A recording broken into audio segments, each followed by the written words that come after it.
মাটি শুধুই একটি রাজ্যের নয়, এই মাটি এক সংস্কৃতির, এক সাহসের, এক অদম্য লড়াইয়ের। এখানে ইতিহাস লেখা হয়েছিল কবিতার কলমে, প্রতিবাদের কণ্ঠে আর নারীদের অপরিসীম শক্তিতে। এই শহর বহু প্রাচীন স্থাপত্যের এবং ঐতিহ্যের। এই শহর কবিতা, চিত্রকলা, সিনেমা আর বিপ্লবের, যেখানে প্রতিদিন হাজারো স্বপ্ন তৈরি হয়, প্রতিদিন নতুন পথ চলা শুরু হয়। কিন্তু বাংলার পরিচয় শুধু শহরে সীমাবদ্ধ নয়, এখানে নদীর স্রোতের মতো বয়ে চলে জীবন। রবীন্দ্রনাথ বলেছিলেন, নারী আপন ভাগ্য নিজেই গড়বে। সে পথেই এগিয়ে গিয়েছিলেন সত্যজিৎ রায়ের চলচ্চিত্রের আরতি থেকে শুরু করে সুচিত্রা সেনের শক্তিশালী চরিত্র, আর আজকের যুগের অসংখ্য বিজয়িনীরা। এবার সময় এসেছে নতুন গল্প শোনার। আসুন বিজয়িনীদের পথ চলা শুরু করা যাক। নমস্কার, দেখছেন কেটিভি বাংলা। বিজয়িনীর আরো একটি পর্ব নিয়ে আমি অনন্যা রয়েছে আপনাদের সঙ্গে। কথায় বলে যে রাধে সে চুলো বাঁধে। আজ আমাদের সঙ্গে বিজয়িনীর পর্বে রয়েছেন ঠিক তেমনই একজন, যিনি সফলভাবে তার হোটেলের ব্যবসা সামলাচ্ছেন, তারই সঙ্গে সামলাচ্ছেন সংসার। সেই সঙ্গে তার গান বা লেখালেখির চর্চাও রয়েছে। আজ আমাদের সঙ্গে রয়েছেন পিউ ব্যানার্জি। পিউদি, কেটিভি বাংলার এই অনুষ্ঠান বিজয়িনীতে অনেক অনেক স্বাগত। পিউদি, একটা ভালোবাসার জায়গা তোমার ভ্রমণ, সেখান থেকেই এই বিজনেসে আসা, হোটেলের বিজনেস। সেই শুরুটা কেমন ভাবে হয়েছিল? সালটা 2018। প্রথমেই ক্ষমা চেয়ে নিচ্ছি, আমার গলাটা ভীষণ খারাপ, ক্ষমা করবেন। তো সালটা ছিল 2018। আমরা একটা বন্ধুরা মিলে একটা পাহাড়ে ঘুরতে গিয়েছিলাম। সেখানে তখন আমার মেয়ে ছোট, আমার একটা মেয়ে রয়েছে, তখন মেয়ের বয়স 6 মাস। এবং পাহাড়ে গিয়ে একটা হয় না যে এখানেই থেকে যাব বিষয়টা, কারণ সেই নেচার, সেখানকার সেই শুদ্ধ ব্যাপার, যেটা মনে হয় সমতলে হয়তো পাই না আমরা, তো সেই ইচ্ছেটা ছিল, কিন্তু সেটা তো সম্ভব না। কিন্তু সেখানে যদি আমি একটা ব্যবসা করি তাহলে আমি সেখানে যেতেও পারবো, আবার আমি সেখানে একটা আর্নিংয়েরও আমার সোর্স থাকবে। আর একটা জিনিস, পুরো পরিবারের, আমাদের সকলেরই পছন্দ হচ্ছে ভ্রমণ। আমরা প্রায় বছরে কয়েকবার বেড়াতে যাই। এবার ভাবা হলো যে যখন প্যাশনটাকে যদি আমরা প্রফেশন করি তাহলে আমার মনে হয় সব থেকে বেশি আমরা হয়তো সেই কাজে সাফল্য লাভ করব। এবং সেই উদ্যোগটা নিয়ে আমরা এগিয়েছিলাম। বর্তমানে সেখান থেকে অনেকটাই সাকসেস। আমরা অনেক আপস অ্যান্ড ডাউন এসেছে, সেটা আসবে, সেটা জীবনের কিন্তু একটা অঙ্গ, সেটা থাকবেই, কিন্তু আমাদের এগিয়ে যেতে হবে এবং আমি এগিয়ে গেছি। এই যে ঘুরতে গিয়ে থেকে যাওয়ার ব্যাপারটা যেটা পিউদি বলল, সেটা মনে হয় আমাদের কম বেশি সকলেরই মনে হয় যে কোথাও একটা বেড়াতে গেলাম, এখানেই যদি থেকে যাওয়া যেত। কিন্তু সেই ভাবনাটাকে কাজে লাগিয়ে যে ব্যবসা করা যাবে, সেই ভাবনাটা নিঃসন্দেহে শেষ পর্যন্ত তারা ভাবতে পারে, সেই স্বপ্নের বাস্তবের রূপ দিতে পারে কজন, সেটা আপনি পেরেছেন। এটা হ্যাঁ। কিন্তু তারপর শুরুটা কেমন ভাবে হলো, মানে কিভাবে সবটা সামলে সেখানে একটা হোমস্টে নেয়া, সেই হোমস্টে থেকে আরো কয়েকটা হোমস্টে, সেটা কিভাবে হলো? অবশ্যই আমার সাথে পুরো পরিবারের একটা সাপোর্ট ছিল, আমার হাজবেন্ডেরও বিশাল সাপোর্ট ছিল। হ্যাঁ, প্রথম দিকে অসুবিধে হয়েছে, এমন নয় যে একদম শুরুতেই ঢুকে সব কাজগুলো শিখে নিয়েছি। প্রচুর অসুবিধে হয়েছে। যখন জীবনে অসুবিধাটা হবে, আর প্রতিটা কাজের আগে যখন কোনো একটা হয় না যে আমরা জায়গায় ঠেকে গেছি, ব্যাপারটা সেটা না হলে কখনো শেখা যায় না। শেখার আগে কখনো রাস্তাটা একটা স্মুথ রাস্তা হয় না, সেটার মধ্যে একটা হোঁচট থাকবে। কিন্তু সেই প্রথম দিকের জার্নিটাতে সেই জিনিসগুলো ছিল বলে আমরা শিখেছি, এবং আজকের ডেটে দাঁড়িয়ে সেটা আমাদের কাছে খুব সহজ হয়েছে। তো সকলকে পাশে পেয়েছি, সময় লেগেছে। সব থেকে বড় কথা, শেখার ইচ্ছেটা ছিল যে কি করে একটা গেস্টের সাথে কথা বলবো, কি করে বাইরের মানুষ আমার সেখানেই কেন আসবে। একটা কথা আছে না যে ট্যুরিজমে যেটা হয়, আমরা কিন্তু একে অপরকে কখনোই চিনি না। আমাদের ফোনের ওপারে যারা থাকে তাদেরকে আমরা চিনি না, কিন্তু তারা আমাদের মাধ্যমে টাকা পাঠান, আমাদের মাধ্যমে ঘুরতে যান, মানে একটা ব্লাইন্ডলি ভরসা করে তারা কিন্তু আমাদের হাত ধরে বেরোন। কিন্তু সেই জায়গাটাতে মানে কতটা ভরসাযোগ্য কথা বললে তারা বেরোবে, এই যে কথা বলার স্কিলটা, সেটাও তো একদিনে হয়নি। সেটা ধীরে ধীরে শিখতে হয়েছে, আরও বেশি জানতে হয়েছে, সেটা বই পড়ে হোক, গুগল করে হোক, আর 5 জনের থেকে দেখে হোক, সব থেকে বড় কথা নিজে ভ্রমণ করে হোক, সেটা জেনেছি। তারপর সেই জায়গাটাই। আর অবশ্যই সংসার সামলে খানিকটা কষ্ট হয়েছে, সেটা হবেই, কারণ কোনো জায়গা কমফোর্ট জোন থেকে আসে না। তাই সংসার সামলে সেটা করেছি, এবং আমি আগামী দিনের মেয়েদের বলবো সেটা করা সম্ভব। চাইলেই করা যায়, সেই জায়গাটার ডেডিকেশন সেই জায়গার প্রতি থাকতে হবে।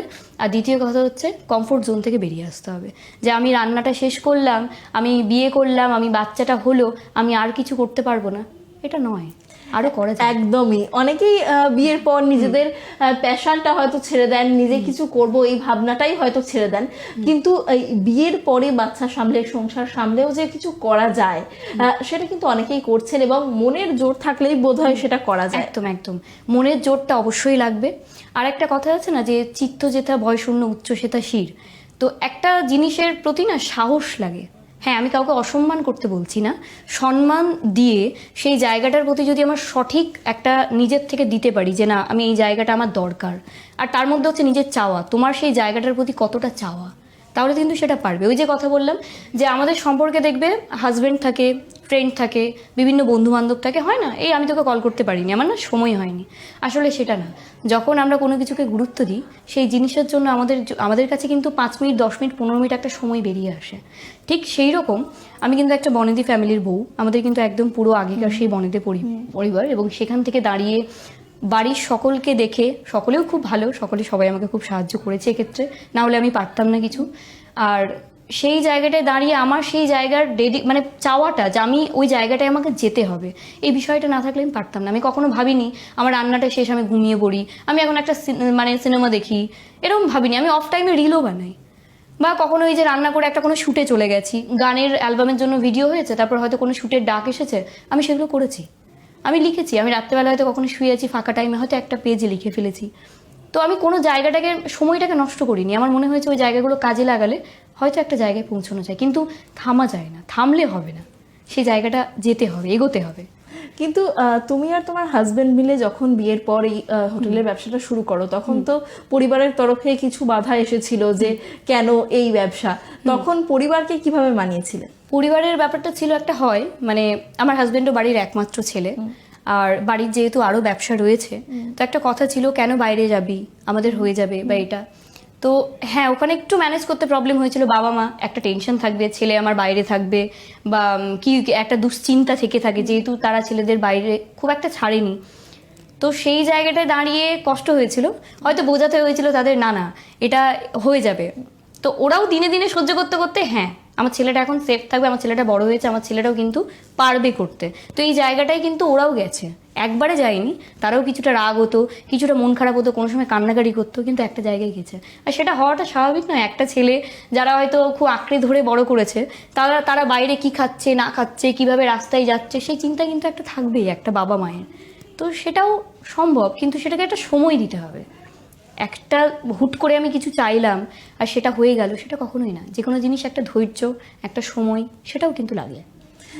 কথায় বলে যে একজন সফল পুরুষের পেছনে একজন মহিলার হাত বোধহয় সবসময় থাকে, আর সেই সময় তুমি বোধহয় তোমার স্বামীর সেই সাপোর্টটা হতে পেরেছো। হ্যাঁ, আমি ওই সময় কতটা পেরেছি আমি এখনো জানি না, তবে আমি পাশে আছি, মানে সব সময় চেষ্টা করি যাতে তার পাশে আমি থাকি, বা আমার পাশে আমার কোনো জায়গায় প্রবলেম হলে, আমিও তো একা একা শিখতে পারিনি, আমি সবটা সামলে নিয়ে আমি ওর কাছে বসতাম, আচ্ছা এই বুকিংটা এইভাবে তোলা যায়, আচ্ছা এইভাবে কথা বলতে হয়। যখন সে ফোনে কথা বলতো আমি কিন্তু শুনতাম, আচ্ছা এইভাবে কথা বলতে হয়।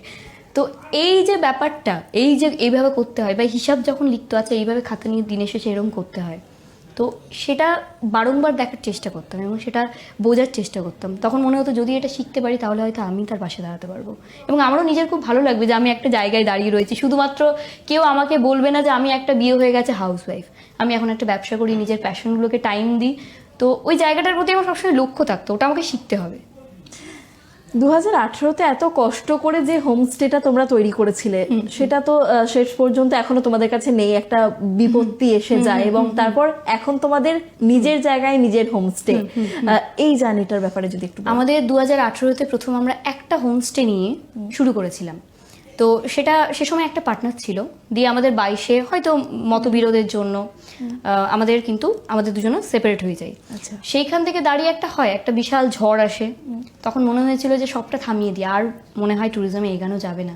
সেই 2018 থেকে 2022 এত বছরের জার্নি, আমরা একটা হোমস্টে থেকে তখন 4-5টা হোমস্টে, আমাদের 22-এ আমাদের হাতে 5খানা হোমস্টে।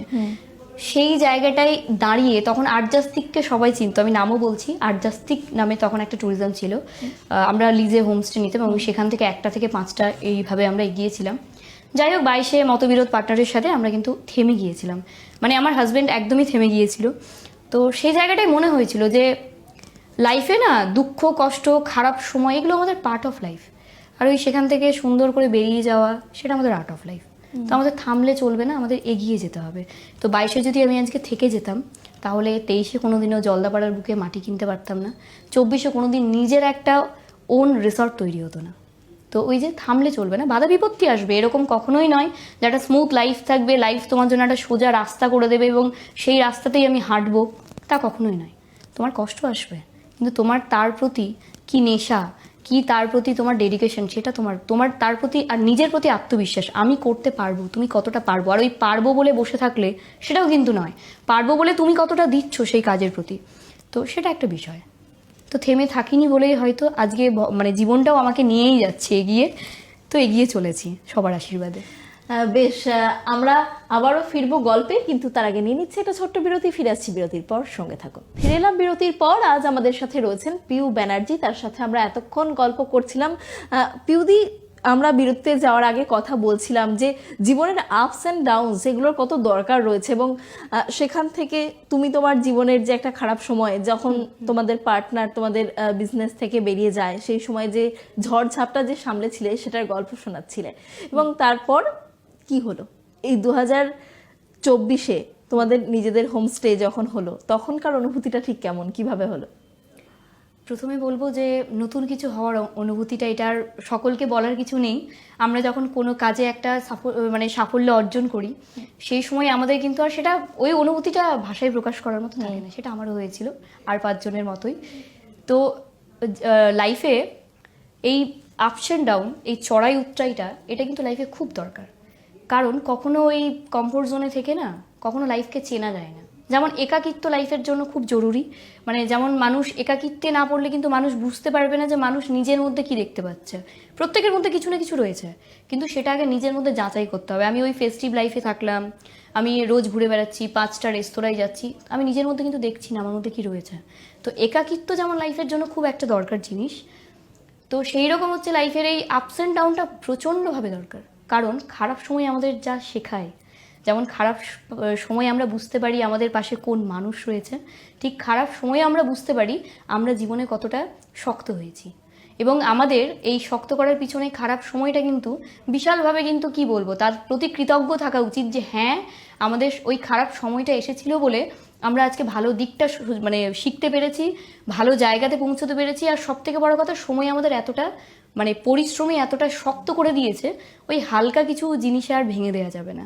ঠিক সেই রকম ওই খারাপ সময় না এলে কিন্তু আমাদের জীবনের মানুষও আমরা চিনতে পারি না। যখন তোমাদের ওই পার্টনার চলে গেল, তারপর জলদাপাড়ায় জমি কিনে রিসর্ট বানাবে, এটা কি ভেবেছিলে? এটা আমরা কখনোই ভাবিনি। যেমন ওই যে একটা কথা আছে যে কিছু মানুষ তোমার জীবনে দূত হয়ে আসে, তো এটা আমি খুব বিশ্বাস করি। আমার বন্ধু হোক, যে কোনো মানুষ হোক, আমার জীবনে আসা খুব একটা ভগবানের দূতের মতোই। তো সেই সময় একজন যেমন বেরিয়ে যায়, একজন আমাদের জীবনে আবার অ্যাড হয়, এবং তার জন্যই আমরা আবার সেই জায়গাতে ফিরে যাওয়ার একটা মোটিভেশন পাই। এবং সেই আমাদের হাত ধরে সেই ভেঙে যাওয়া মুহূর্তটাতে, সেই ডাউন হয়ে যাওয়া মুহূর্তটাতে আবার শুরু করতে বলে, আবার সে পাশে দাঁড়ায়, আবার সে একটা ভগবানের দূত হয়ে আসে, এবং আমরা আবার সেই জায়গাটায় গিয়ে আমরা সেই জায়গার মাটি কিনি। এবং 24-এ সালের ওই 21শে ডিসেম্বর আমাদের রিসর্টটা ওপেন হয়। বর্তমানে 1.5 বছর নিজস্ব ওন প্রপার্টির। এখন তো তোমাদের একটা নিজস্ব ট্যুরিজমের কোম্পানিও রয়েছে, এবং সেখান থেকে তোমরা বিভিন্ন মানুষজনকে ঘুরতেও নিয়ে যাচ্ছ, সেটার বিষয়ে যদি একটু বলো। সকলের আশীর্বাদে আমাদের একটা ট্যুরিজম কোম্পানিও আছে, ব্রোজ হোমস অ্যান্ড রিসর্টস, এবং এর মাধ্যমে সবাই কি করতে পারবে, সবাই পারবে পুরো নর্থ ছাড়াও পুরো ভারত ভ্রমণের যে কোনো জায়গায় আমরা দায়িত্ব নিয়ে থাকি। এবং ব্রোজ আরও একটু বিদেশের মাটিতে পা রেখেছে, থাইল্যান্ড ট্যুর করাচ্ছে ব্রোজ, তাই আমাদের হাত ধরে থাইল্যান্ড ঘোরা যাবে, ব্যাংকক ঘোরা যাবে। এটা কবে থেকে শুরু হয়েছে? এটাও ঠিক ওই 22 বা 23 এই সময়টা থেকে, মানে অ্যাকচুয়াল ব্রোজ শুরু করেছিল ওই অভিনন্দন ঘোষ যে আমি বললাম, ওই বন্ধুটাই, এবং সেখান থেকে আমাদেরও সেই জায়গাটাতে যুক্ত হওয়া।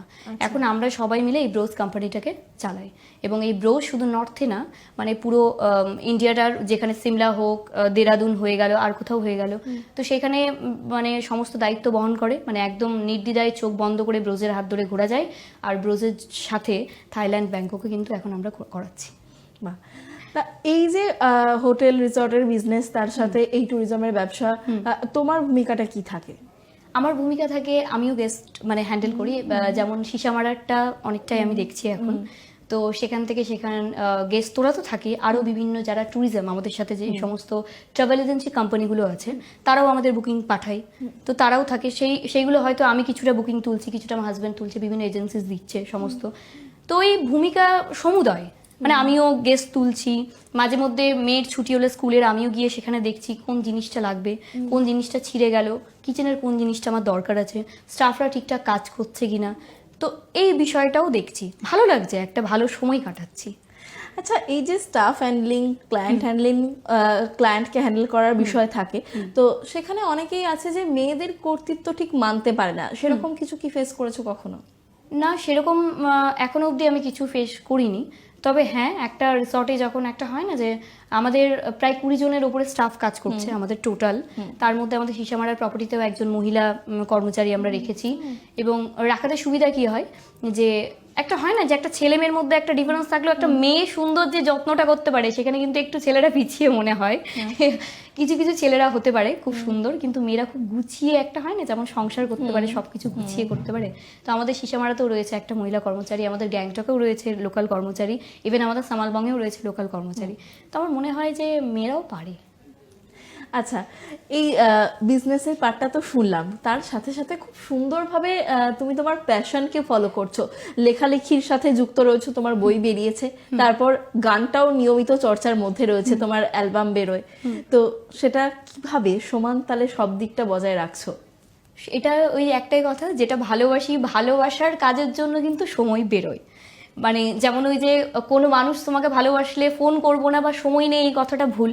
কারণ আমরা যাদের ভালোবাসি, আমরা প্রত্যেকদিন একটা ফোন করি, তো মাকে ফোন করি, মেসেজ করি, কারণ মাকে আমরা খুব ভালোবাসি। সেই রকম যাদের আমরা ভালোবাসি তাদের কিন্তু একটা ফোন মেসেজে আমরা খবর নিই। ঠিক সেই রকম নিজের জীবনের সাথে যেগুলো যুক্ত, আমি যেমন গান ভালোবাসি, লিখতে ভালোবাসি, রান্না ভীষণ ভালোবাসি।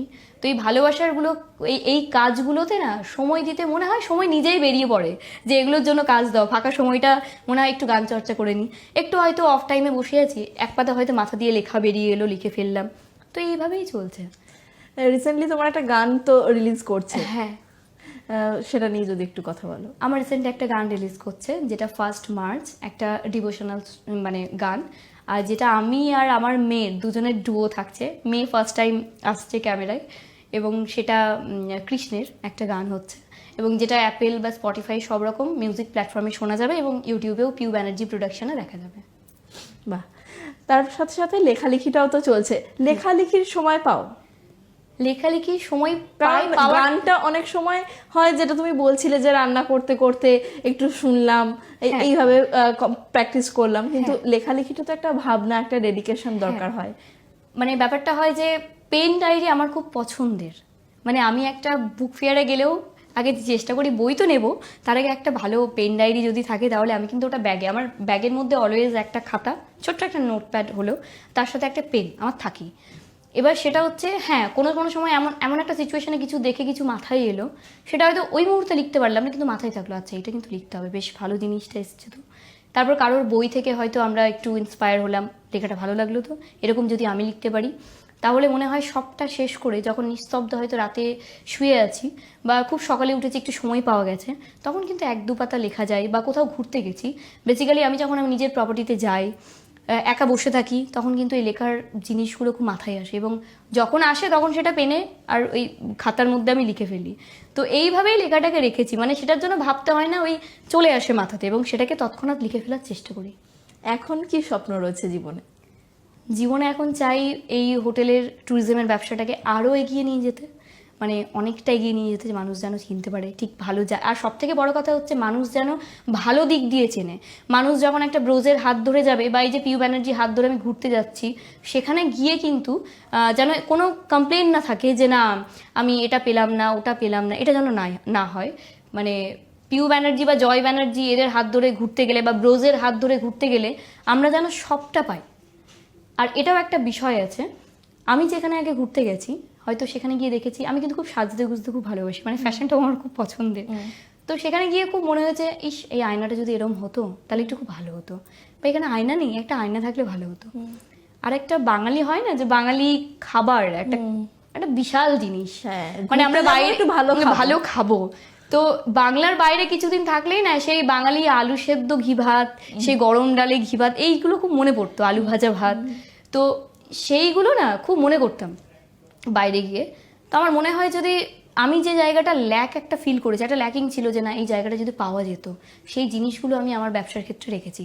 তাই প্রতিটা জায়গায় গেলে নির্দ্বিধায় বলতে পারবো একদম অথেন্টিক বাঙালি খাবার কিন্তু আমাদের প্রতিটা প্রপার্টিতে সার্ভ করা হয়, নর্থের প্রপার্টিগুলোতে। এবার বাইরে তো সেগুলো হবে না, বাইরে বা ইন্ডিয়ার বিভিন্ন জায়গাতে হয়তো সেটা হবে না, কারণ সেখানকার কুক সেখানে থাকে, কিন্তু আমাদের নর্থের প্রতিটা প্রপার্টিতে কিন্তু আমাদের বাঙালি কুক রয়েছে, যার জন্য বাঙালির যে কি বলবো একটা ইমোশন, এই যে বাংলার খাবার, এটা কিন্তু আমাদের প্রতিটা প্রপার্টিতে পাওয়া যাবে। এবং সেটা ওই জায়গাটা আমি ওই অ্যাবসেন্সটা ফিল করেছিলাম বলে আমি চেষ্টা করেছি আমাদের নর্থের প্রতিটা প্রপার্টিতে যাতে মানুষ গিয়ে খাবারটা ভালো পায়।